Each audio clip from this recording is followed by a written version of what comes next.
Hoje eu quero que você apague as luzes, coloque os fones de ouvido e se prepare para entrar em um dos casos mais macabros, polêmicos e assustadores da história recente. Hoje, a gente vai mergulhar no caso real que inspirou o filme O Exorcismo de Emily Rose. Mas o que você vai ouvir aqui vai além da ficção. Essa é a verdadeira história de Anneliese Michel, uma jovem alemã que, aos poucos, deixou de ser apenas uma estudante e se tornou palco de um dos exorcismos mais brutais já registrados na história da Igreja Católica. Uma educação que beirava o fanatismo. Anneliese nasceu em 1952, na Alemanha, numa família extremamente católica. Mas quando eu digo extremamente, não é modo de falar. Estamos falando de uma criação onde a fé era lei absoluta e o pecado era motivo de castigo. Ela cresceu ouvindo diariamente sobre o inferno, o demônio, o juízo final. Era obrigada a decorar passagens bíblicas, confessar pecados mínimos, rezar horas por dia. Para muitos, era apenas devoção. Mas, olhando hoje, já era o começo de algo muito mais sombrio. O primeiro sinal. Com 16 anos, Anneliese teve sua primeira crise. Ela desmaiou na escola e, ao acordar, dizia que não conseguia se mover. Pouco tempo depois, começou a ouvir vozes, ver sombras, sentir presenças. Aos olhos dos médicos, era a epilepsia do lobo temporal. Mais tarde, também suspeitaram de esquizofrenia. Começou a tomar medicamentos pesados. Foi internada. Por um tempo, parecia estar tudo sob controle. Chegou a ingressar na universidade. Mas então, a escuridão voltou. E o que veio depois desafiava a ciência.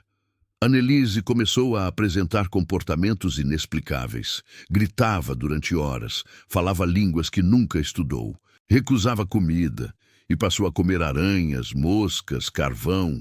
Dormia no chão gelado mesmo no inverno, bebia a própria urina e demonstrava uma força física assustadora. Aos poucos, perdeu totalmente o controle. Espancava a família, xingava violentamente os pais e os irmãos. Ficava possessa diante de objetos religiosos. Chegava a destruir crucifixos com as próprias mãos, com ódio nos olhos. Imagina a cena. Uma jovem franzina, devota de repente, tomada por uma raiva incontrolável, com olhos vazios, falando com vozes diferentes, com línguas que ninguém entendia. A busca por ajuda e a porta do inferno se abre. A medicina não resolvia. E Anneliese dizia com todas as palavras: "Isso não é doença. Eu estou possuída." A família, então, recorre à única esperança que restava: a fé. Começa aí uma verdadeira batalha com a Igreja Católica, porque o Vaticano não libera um exorcismo facilmente. É necessário investigar, confirmar, provar que ali existe algo além do natural. Depois de quase um ano de avaliação, 2 padres foram autorizados a realizar o ritual, Arnold Renz e Ernst Alt. E o ritual começou.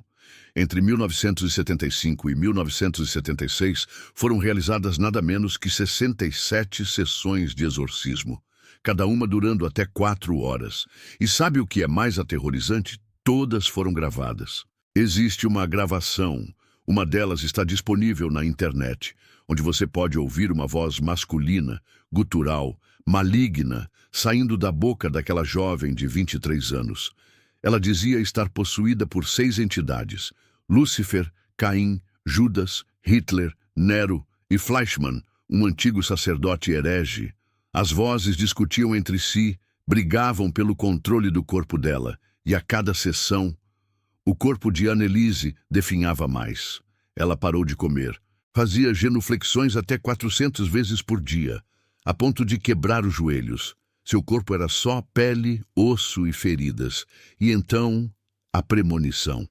Em junho de 1976, Anneliese teria dito aos pais e aos padres: "No dia 1º de julho, os demônios irão embora." Naquela noite, após uma última sessão de exorcismo, ela se deitou e nunca mais acordou. causa da morte, desnutrição extrema, desidratação, morte lenta, dolorosa, silenciosa, aneliese. Pesava apenas 30 quilos.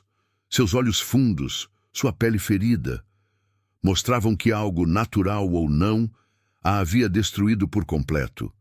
E o que veio depois? A morte de Aneliese gerou uma comoção nacional. Um inquérito foi aberto, e tanto os padres quanto os pais foram acusados e condenados por homicídio negligente. Foram 6 meses de prisão, convertidos em liberdade condicional.